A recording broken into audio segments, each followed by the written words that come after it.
Y por eso tenemos el privilegio de contar con el economista Juan Alberto Enrique. Lo ven mucho en C5N, pero es un placer poder conectar con él y le agradecemos la amabilidad de atendernos el teléfono para poder hablar de un par de cosas. Juan, ¿cómo estás? Buenas noches. ¿Cómo estás, Víctor? Buenas noches, gracias por la consideración. Sí, no, gracias a vos por atendernos. Bueno, hablábamos de eso con Roberto, acá está el profe Roberto Querqué de Lama. Las semanas en donde se da el dato de inflación tienen un punto extra, ¿no? En el análisis económico y en el ambiente general de todos nosotros, ¿no? Ver ciertos números como que nos cambia hasta el ánimo. Sí, realmente es preocupante, 6,7%, 16% acumulado en el primer trimestre, 20% acumulado en alimentos, yo diría, es vergonzoso, es preocupante, es calamitoso para un gobierno de corte progresista o digamos peronista. Es preocupante porque los resultados son, realmente a mí me preocupa mucho. Faltan medidas, para mí hay que tomar medidas más contundentes. Lo escuché el lunes al ministro de Economía, justamente C5N, y dijo que está la decisión tomada de no hablar de retenciones. Las retenciones no son de derecha ni de izquierda, no son peronistas ni macristas. Las retenciones son una herramienta de política económica para descalzar los precios internacionales y no es para capturar la renta extraordinaria. La finalidad de las retenciones es descalzar los precios internacionales y después si capturan una renta extraordinaria, eso es distinto, porque las retenciones, uno recauda por retenciones a los productos primarios algo así como 9.000 millones de dólares por año. Pero ¿qué pasa? No se trata de los 9.000 millones de dólares por año, que son bienvenidos, sino que la diferencia de valor del precio de la harina, del precio del trigo, del precio del maíz, del precio del aceite de girasol, hace que se caiga mucho el salario de los trabajadores y eso va a contraer la actividad económica. Sí. O sea, no es solamente los 9.000 millones de dólares que no van a recibir los grandes exportadores, sino que a la gente no le alcanza para comer y utilizan todos sus ingresos para comer y eso también deprime la economía, además que hay muchos argentinos y chicos que no pueden comer. 2 de cada 4 chicos son pobres y muchos de esos chicos no pueden comer, eso es vergonzoso. Te consulto, Juan, vos que sos economista, ¿cómo afecta al precio de la soja, por ejemplo, la retención cuando el precio de la soja se pone en un precio de mercado? No sé si es la bolsa de Chicago, o sea, hay lugar en el mundo que dice vale tanto. Si vos le pones retenciones, ¿cómo le afectas el precio y cómo te cambia a lo que termina costando en la Argentina? Mira, en realidad es una renta, es verdad que hay una renta extraordinaria, ¿no? Si la soja valía 400, 350 dólares y ahora vale 600, eso no es porque se haya invertido, no es porque haya habido mayor trabajo humano, mayor valor agregado, es simplemente por el aumento internacional por una guerra.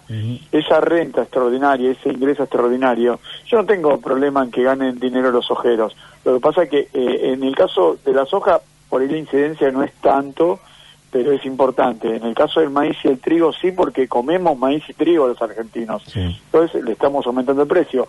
Yo diría que se debería trabajar fuertemente desde ahí, ¿no? Es difícil, obviamente, es complicado, complejo, pero ahí vemos los resultados, ¿no? El 6,7% y sobre todo alimentos, huevo, pollo, maíz, carne, todo lo que tiene incidencia el maíz, el trigo y el girasol, aumentaron fuertísimamente. No puede ser que hayan aumentado los alimentos 20% en un trimestre cuando el salario, el ingreso no aumentó en esos niveles.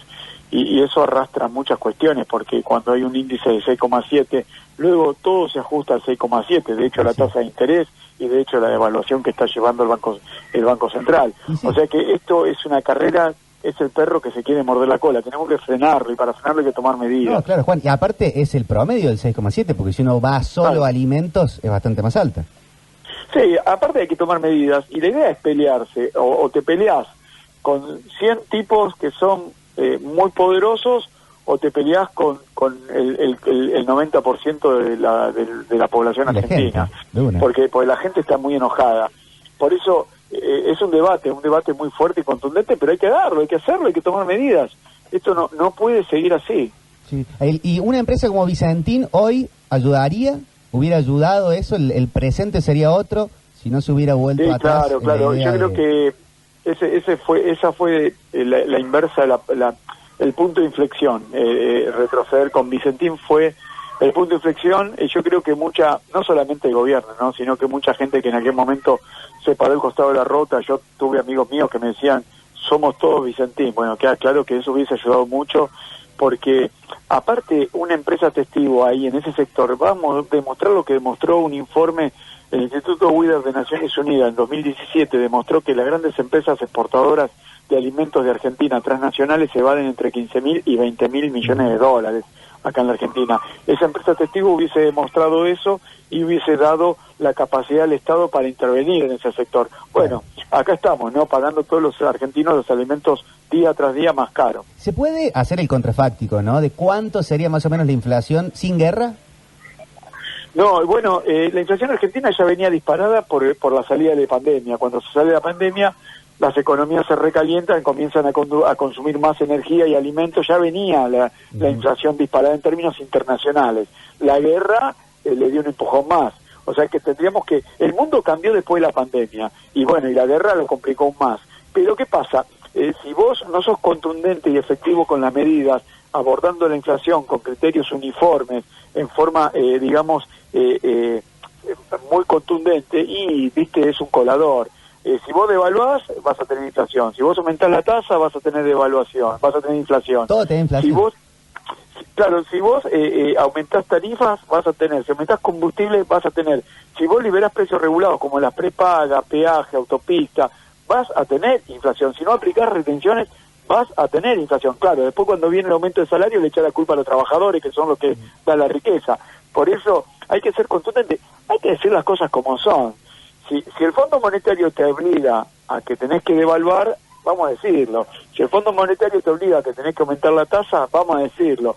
Si los sectores concentrados no quieren que le aumente la retención y te tienen aprisionado, hay que decirlo. A la gente hay que decirle las cosas como son. ¿Por qué? El año pasado perdimos las elecciones, yo me considero parte, ¿no?, porque se fueron 4 millones de votos. Así como vamos a perder 8 millones de votos en las próximas elecciones. Bueno, los responsables están ahí, ¿no? El que votó para el Fondo Monetario, el que aprobó, el que negoció. No podemos decir cómo son las cosas. Las cosas hay que decirlas como son. Juan, ¿cómo te va? Roberto Kerkeve te habla.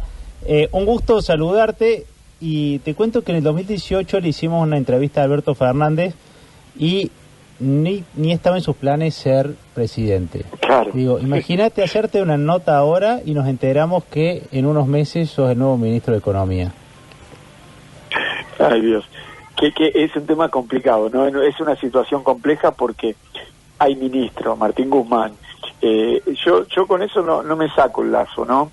Hay un grupo de compañeros peronistas que me proponen. Me preguntaron, yo no pensé que iba a llegar tan lejos, ¿no?, la propuesta. Tomó un matiz. Yo no me voy a sacar el lazo, ¿no? Yo lo que hago todas las mañanas, levantándome muy temprano, es trabajar para la gente. Me gusta lo que hago, me gusta estar en C5N, me gusta lo que hago en C5N, me gusta la forma en que me manejo y me gusta mi trabajo en la consultora.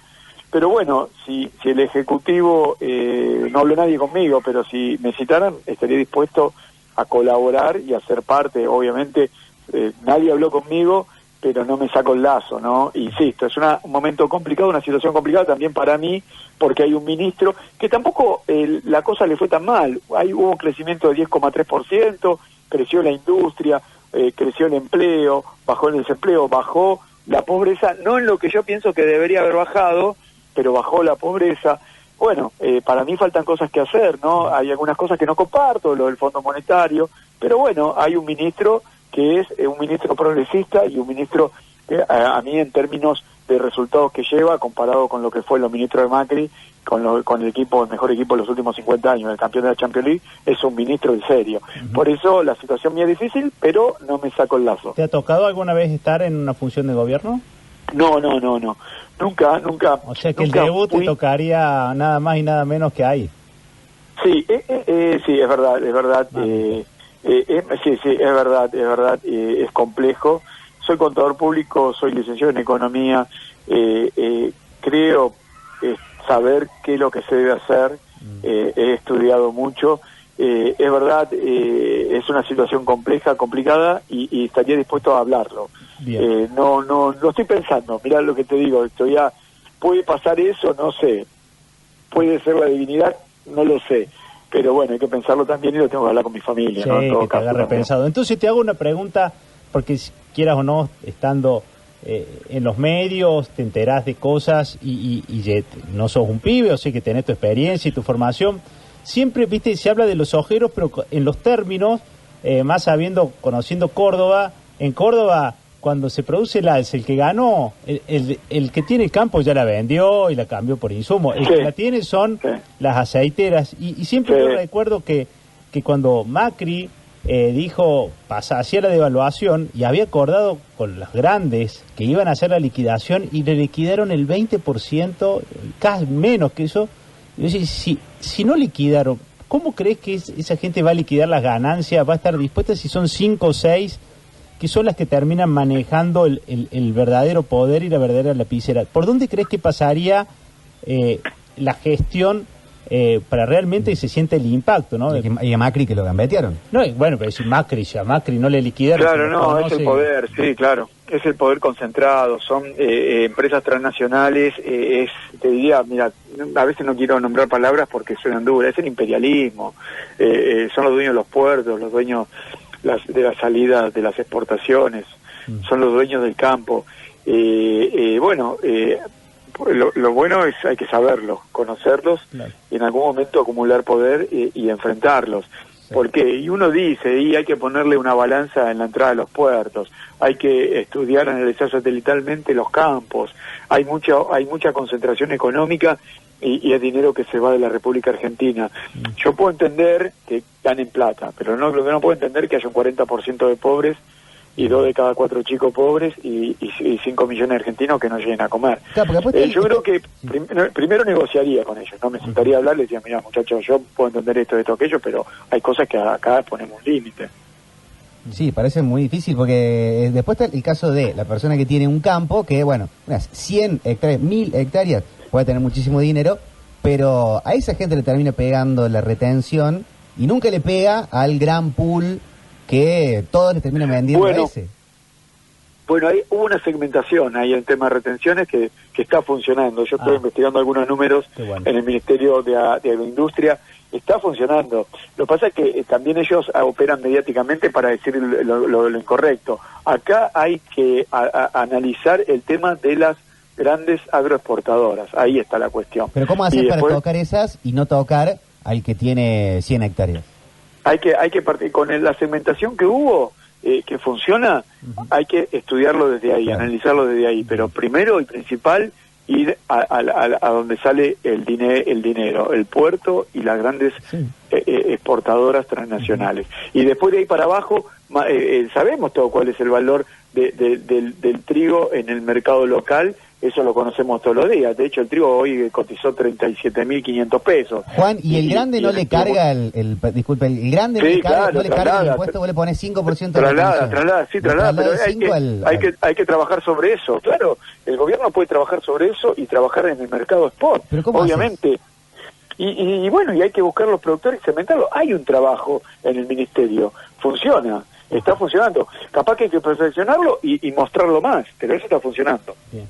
La AFIP, como herramienta para un ministro de Economía, trabaja de manera coordinada, porque uno siempre tiene la sensación de que si entrecruzaran los datos, ellos pueden saber todo.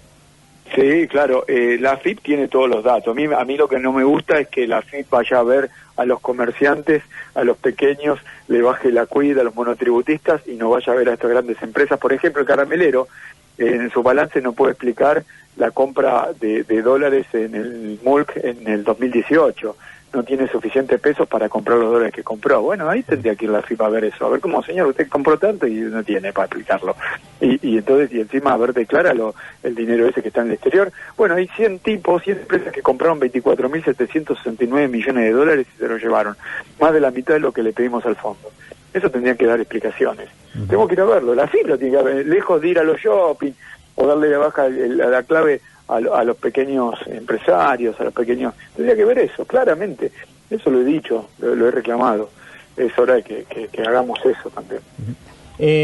Juan, con respecto a la exportación, tenemos servicios a nivel internacional, que la tecnología, digo, ¿qué faltaría para una explosión de...?